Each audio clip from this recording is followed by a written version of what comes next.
Hello friends, welcome to my channel truth of share market. So discuss कर लेते हैं IDFC bank and Canara bank. ठीक है, दोनों को कोई डिस्कशन कर रहे हैं क्योंकि जब मार्केट फॉल करता है तो इन्वेस्टर क्या करते हैं। देखो, इन्वेस्टर क्या करते हैं कि मार्केट फॉल करेगा, किसी को नहीं पता बॉटम कहाँ होगा, तो कुछ लेवल्स होते हैं जहाँ पर वो इन्वेस्टमेंट स्टार्ट करते हैं ना। यानी वो 30% यहाँ इन्वेस्ट करेंगे, 30% यहाँ इन्वेस्ट करेंगे, 30% यहाँ इन्वेस्ट करेंगे। उन्हें नहीं पता, हो सकता है यहीं से रिटर्न हो जाए, तो यहाँ पर इन्वेस्टमेंट किया वो 30% पैसे का बनेगा, है ना। नीचे आ गया यहाँ पर, अब यहाँ पे भी इन्वेस्ट किया और नीचे आ गया तो क्या होगा, उनका लॉस होगा। बट उनको इससे लेना देना नहीं, उनको पता है मार्केट वापस आ जाएगा, तो वो 30% फिर इन्वेस्ट करेंगे। ठीक है, फिर नीचे जाता है, फिर 30% इन्वेस्ट करते हैं। तो इन्वेस्टमेंट इस वे में किया जाता है ना।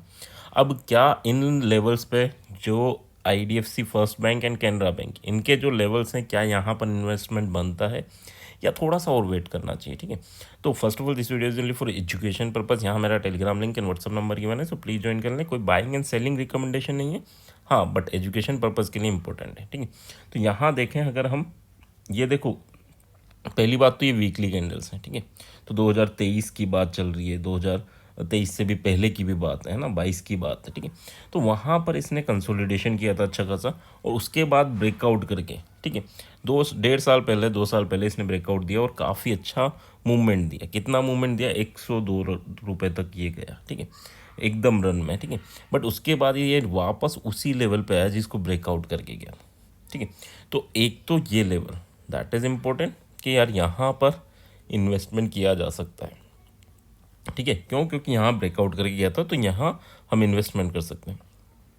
यहाँ से लेके ये 62.73, ये पूरी रेंज है ना, तो यहाँ एक इन्वेस्टमेंट मिलता है। इसके बाद अगर ये भी टूटेगा तो फिर नेक्स्ट इन्वेस्टमेंट आएगा आपका 53 पर।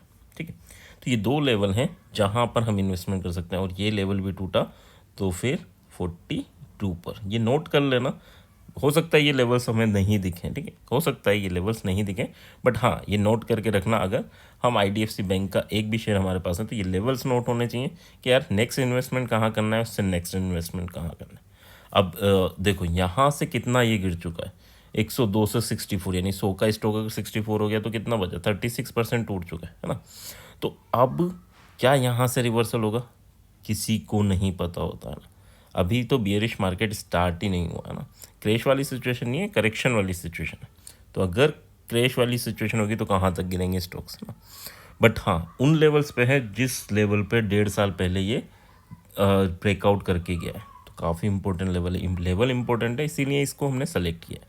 नेक्स्ट अगर हम बात करें, सो दैट इज, अच्छा, अगर यहाँ से ऊपर जाता है तो किस वे में जाएगा। देखो, यहाँ से ऊपर जाएगा तो इसने पहले कहाँ सपोर्ट लिया था, 75 पे, तो यहाँ से अगर जाएगा तो 75। अब 64 रुपये का स्टॉक अगर 75 जाता है, यानी 12 रुपये चला जाता है, तो ये ऑलमोस्ट 20%, 18 से 20% ये मूवमेंट होगा, है ना।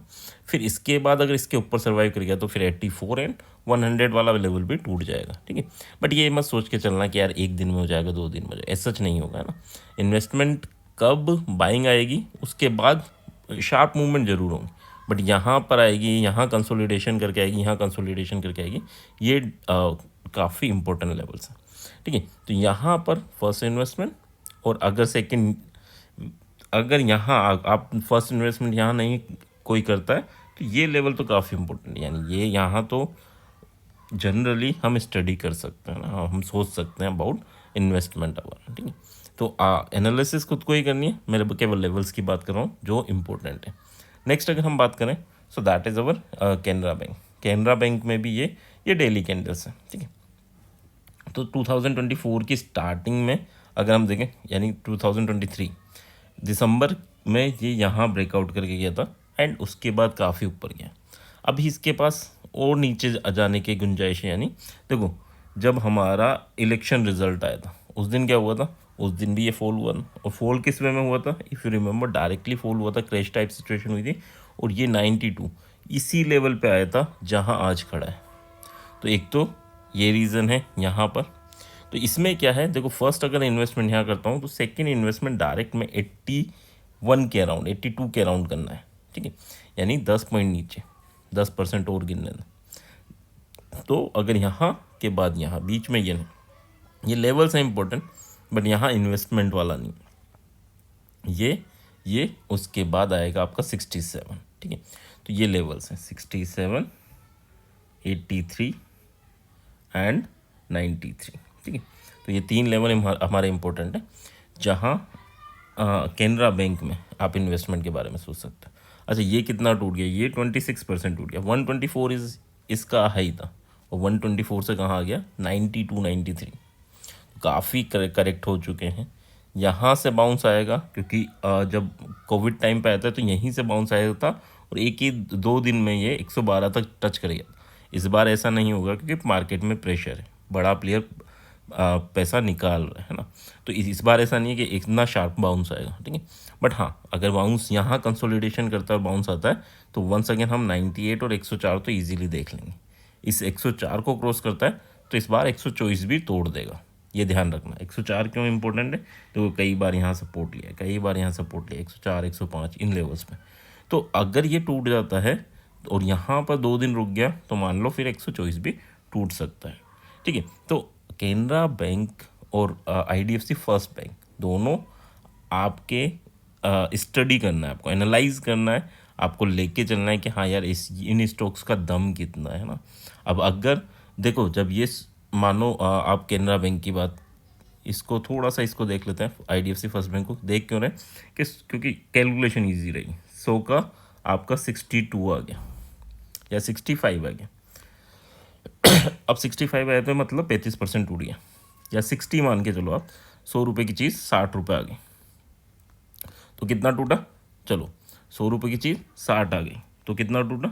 हमारा 40% टूटा, ठीक है। क्लियर? 100 से 60%। अब 60 की जब 100 जाएगी तो कितना परसेंट बढ़ेगा? ठीक है। तो पैसा आप यहाँ आप 60 रुपये पे इन्वेस्ट करने वाले हो और 60 के बाद कहाँ जाएगा? 100 नहीं जाएगा। आपके जब अगर ऊपर जाना स्टार्ट होगा तो 120 130 इसमें में जाएगा। बट आपका इन्वेस्टमेंट काफ़ी छोटे अमाउंट पे लग गया। अच्छा, 40 चला गया तो क्या होगा? तो आपका ज़्यादा लॉस नहीं होगा, है ना। और 40 के बाद अगर 20 चला गया तो भी कहीं ना कहीं किसी न किसी लेवल से तो रिवर्स करेगा, और जब रिवर्स करेगा तो वंस अगेन 100 से ऊपर जाएगा। चाहे उसमें हो सकता है 3 महीने लगे, 6 महीने लगे, 1 साल लगे, बट जाते इसी वे में। कोविड टाइम पे भी जब स्टॉक्स गिरे थे तो उसके बाद ऐसा लग रहा था कि नहीं उठेंगे, बट उसके बाद जब उठे तो 2 गुना 3 गुना 4 गुना हो गए अपने हाई के, ठीक है। यानी उस टाइम पे टाटा मोटर का हाई शायद 400 रुपये के करीब था, बट उसके बाद वो 400 से 800 गया, 800 से 1200, 1150, 1170 तक हो गया। तो इसी वे में हर स्टॉक्स डबल ट्रिपल हुए। तो इन चीज़ों को समझ के चलना। हाँ, हो सकता है नीचे जाए, बट हाँ जब भी उठते हैं तो फिर ये हाई को भी तोड़ते हैं और उससे डबल भी होते हैं। सो बी रेडी। सोच थोड़ी बदलनी होगी, है ना।